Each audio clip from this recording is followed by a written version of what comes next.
सांगलीमध्ये विशाल पाटील यांनी सपत्नीक आपला मतदानाचा हक्क बजावला। सांगलीतल्या पद्माळे ह्या ठिकाणी त्यांनी आपलं मतदान केलं। वसंतदा घराणे संपवण्यासाठी माझ्या विरोधात खालच्या पातळीवर हा प्रचार करण्यात आला असा गंभीर आरोप यावेळी विशाल पाटील यांनी केला। तर या निवडणुकीमध्ये आपला तब्बल 2.5 लाखांच्या मताने विजय होईल असा विश्वासही विशाल पाटील यांनी व्यक्त केला।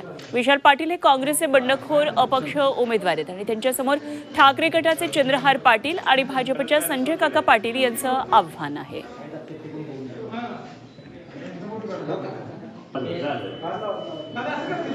ह्यांचा केवळाना प्रयत्न आहे की काय जमानाच आता म्हटल्यावर काय ते दुसरं करून करायचं, ह्या पातळीवर राजकारण नेतील एवढ्या खालच्या दर्जाप्रमाणे।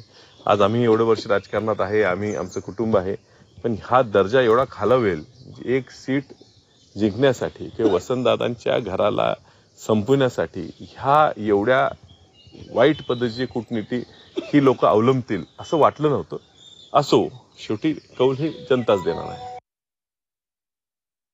मला असं वाटतं की एवढ्या खालच्या पातळीवर जाऊन राजकारण करणं हे अतिशय चुकीचं आहे आणि त्याच्यावरती मी मत मांडलेलं आहे आणि आपल्याला सगळ्यांनाच प्रतिसाद आमचा खूपच चांगला होता। आम्हाला खूप चांगला रिस्पॉन्स आहे। मी जेवढे फिरले तेवढा खूप चांगला पाठिंबा पण आहे आणि 4 जूनला आपल्याला ते नक्कीच दिसून येईल।